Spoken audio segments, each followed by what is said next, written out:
परमात्मा ने एक सच्चाई हमारे सामने रख दी और वो सच्चाई शुरू से अंत तक अभी तक वैसी ही है जब से ये सृष्टि बनी है तब से। लेकिन हम इस सच्चाई को नहीं स्वीकार करते और जो एक नाटक हम रोज खेलते हैं, जो हम रोज रचते हैं, हम उसको अभी तक सच समझ रहे हैं। ये हमारी सबसे बड़ी भूल है। वैसे हमें इसकी जानकारी नहीं होती यदि हमें किसी गुरु के सानिध्य का साथ न मिलता। लेकिन कहते हैं ऊंचे भाग्य से साथ तो मिल गया, लेकिन अभी तक हम इस सच्चाई को स्वीकार नहीं कर सके। हम चारों ओर दुनिया में नज़र मार कर दौड़ाएं तो देखें सभी मनुष्यों की शक्लें एक सी ही हैं। रंग रूप भले ही कुछ और हो, बोली कुछ और हो, धर्म कुछ और हो, लेकिन सब एक से ही हैं। जैसे शास्त्रों में लिखा है कि सृष्टि का रचयिता श्री ब्रह्मा जी, उन्होंने सृष्टि का विधि विधान के साथ सृजन किया और उन्होंने वो सृष्टि श्री विष्णु महाराज को सौंप दी कि तुम इसका लालन पालन करो।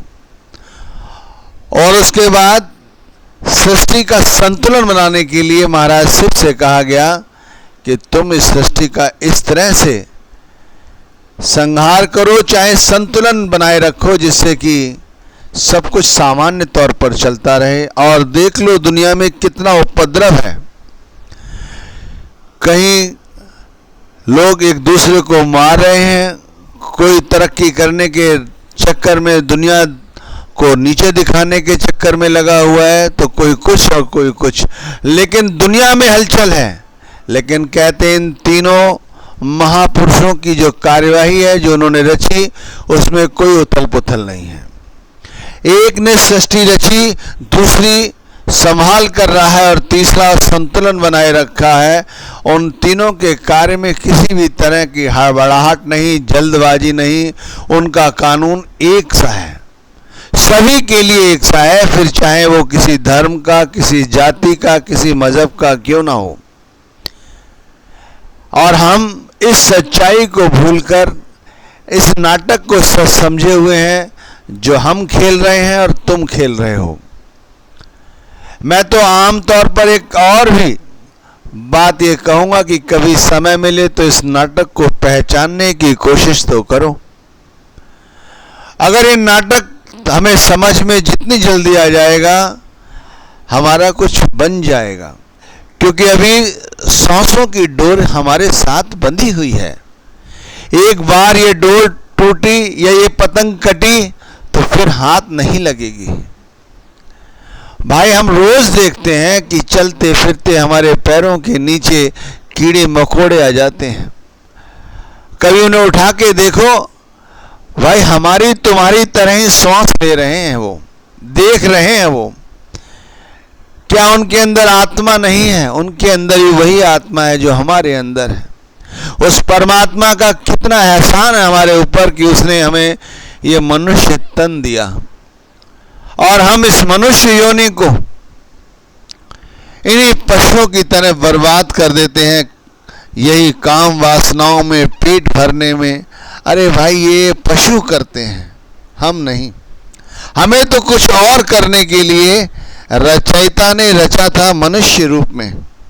हमारी संभाल करने की बागडोर सौंपी गई थी महाराज विष्णु जी को और संभाल कर रहे हैं वो। और आप उन्हीं को भूलकर इस नाटक को सच समझकर हम दिन रात दुख ही दुख की चादर ओढ़े रखी है। आप सोचो, एक महीने के अंदर 30 दिन होते हैं। उन दिनों में व्यक्ति कितना खुश रहता है। यदा कदा 1 या 2 दिन, बाकी तो दिन परेशान ही रहता है।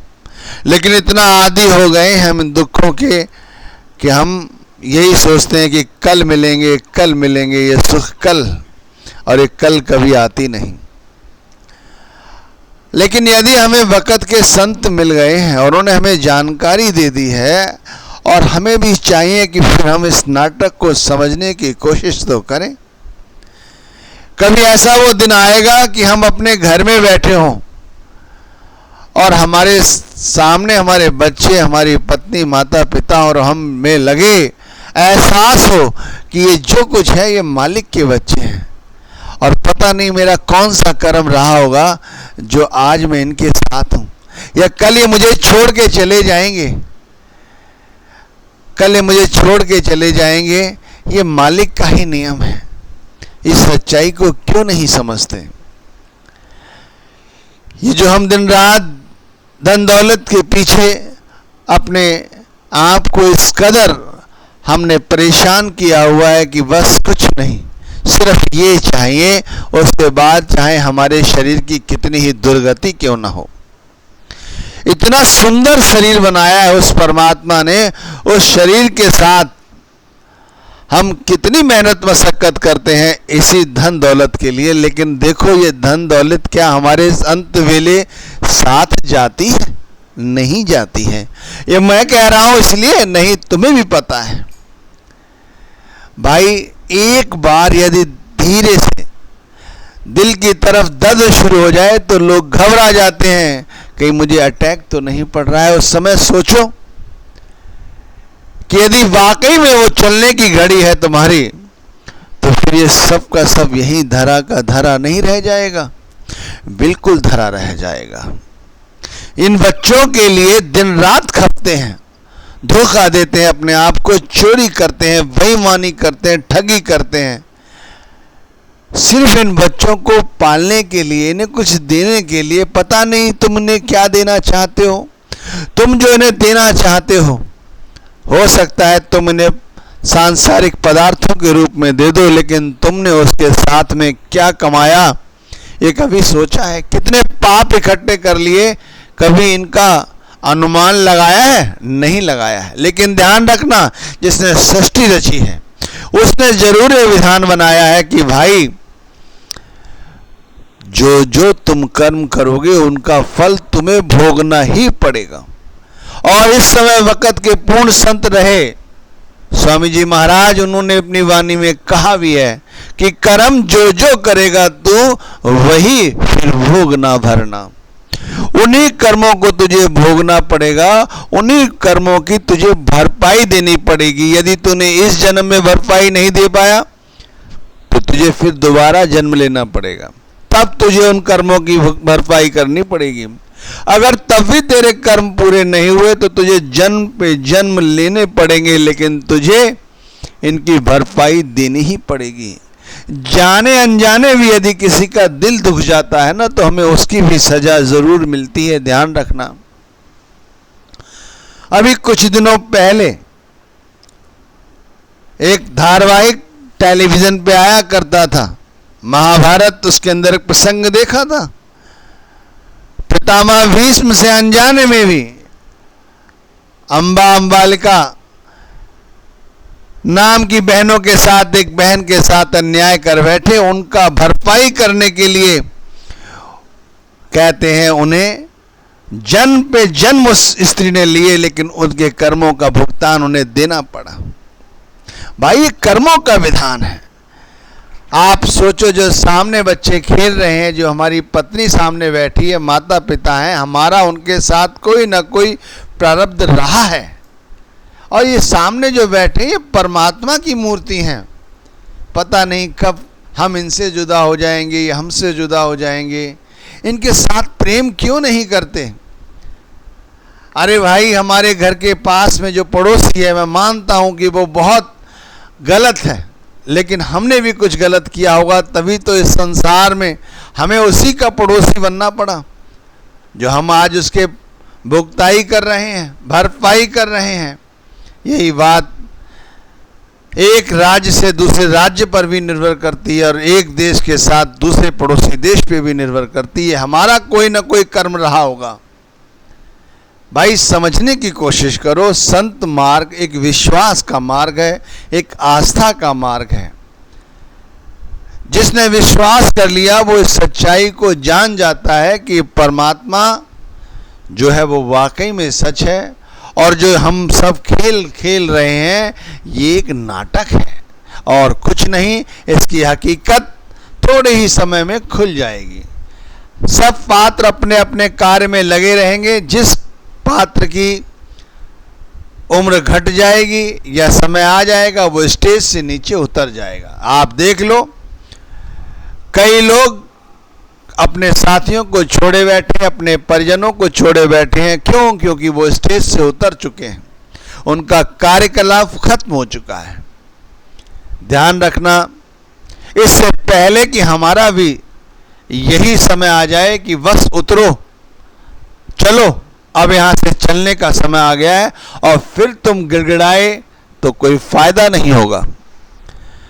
अगर तुमने गुहार लगाई उसके आगे तो कोई फायदा नहीं होगा। तुम्हारी कोई भी बात उसके दरबार में तब नहीं सुनी जाएगी, क्योंकि तुम्हें जब समय मिला तब तुमने उस समय की कद्र नहीं की।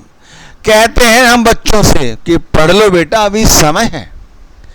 अंत वेले पछताओगे, जब बड़े हो जाओगे कहोगे कि पिता ने समझाया, मैं समझा नहीं। आज मैं इतने की नौकरी कर रहा हूं, मैं उतने की नौकरी कर रहा हूं। बच्चों को समझाना हमें आता है, लेकिन हम खुद क्यों कभी नहीं समझते कि भाई हमारा भी तो समय, हमें पता है कि कब आ जाएगा, नहीं पता। फिर हमें पछताना पड़ेगा। इससे पहले कि भजन बंदगी करो, परमात्मा का धन्यवाद करो, शुक्र करो कि यह दाता तूने मुझे मनुष्य योनि दी है, पशु योनि नहीं दी है, जीव जंतुओं की योनि नहीं दी है, और इस योनि में भी हम कोई फायदा नहीं उठा पाए, इस वैज्ञानिक युग में फायदा नहीं उठा पाए, तो फिर आप सोचो कितना बड़ा दुर्भाग्य होगा हमारा। पहले के समय एक संदेश देने के लिए, दूसरी जगह भेजने के लिए चिट्ठी लिखा करते थे। वो चिट्ठी 15 से 20 दिन में वहां पहुंचती थी। आज इलेक्ट्रॉनिक माध्यम है हमारे साथ, यूट्यूब, गूगल, पता नहीं क्या क्या, एक सेकंड में आप जो चाहे पूछो वो बता देगा आपको। और आप देख लो, उन संतों महात्माओं की जीवनी को पढ़ो, समझो, उन्होंने वाकई में कितना कितना अपने आप के साथ लड़ाई लड़ी है, तब जाकर कभी वो कुछ बने। और ध्यान रखना, उन्होंने वो सब कुछ हमें सौंप दिया, बताया कि भाई हमें फायदा हुआ, तुम चाहे तुम भी फायदा कर लो अपना। और हम इन सब चीज़ों को भूलकर पता नहीं अपना समय इन्हीं इलेक्ट्रॉनिक चीज़ों में खराब करते हैं। अरे परमात्मा की याद करो, परमात्मा की याद करोगे, परमात्मा पे विश्वास बढ़ेगा। ध्यान रखना, अगर परमात्मा पे एक बार विश्वास बढ़ गया, और विश्वास उन्हीं लोगों का बढ़ता है, ध्यान रखना, जो सोचते हैं कि परमात्मा जैसा कोई सत्य है। अनगिनत जीवात्माओं तो परमात्मा को मानते ही नहीं। कितना बड़ा दुर्भाग्य है। उन्हें ये सोचना चाहिए कि सामने खड़ा है पशु, ये चींटी मकोड़ियाँ जीव जंतु चल रहे हैं, और तुम, कितना फर्क है। एक सी ही तो जीवात्मा है, तुम्हें मनुष्य तन, उन्हें ये योनि। अब भी समझ नहीं आता? तुम्हारे साथ तुम्हें पालने वाला, तुम्हें पोसने वाली माँ तुम्हें देखते देखते छोड़ के चली जाती है। कहाँ चली जाती है पता है तुम्हें? कुछ नहीं पता। उसी को उठा के शमशान घाट में, कब्रिस्तान में छोड़ के आते हैं। क्या तब तुम्हें एहसास नहीं होता कि परमात्मा है? अरे परमात्मा है तभी तो ये सब कुछ हो रहा है। कितना संतुलन बनाया है, बनाने वाले ने कितना बड़ा संतुलन बनाया है। देखो, रत्ती भर भी तो उसके अंदर फर्क नहीं है, रत्ती भर भी।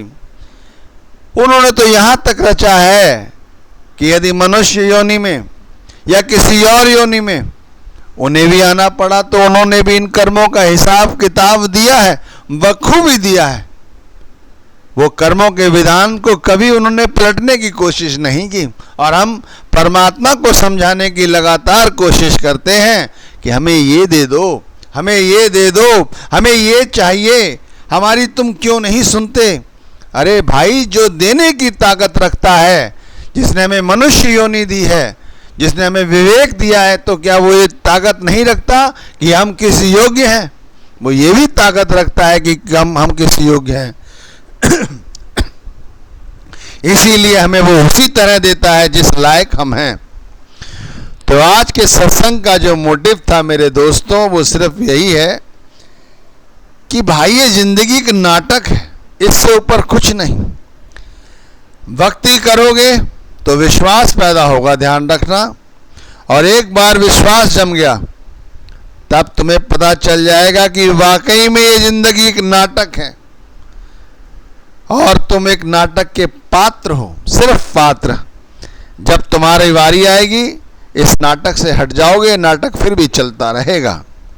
इसलिए जैसे भी हो, जब समय मिले भाई भक्ति करो, तभी कुछ बनेगा।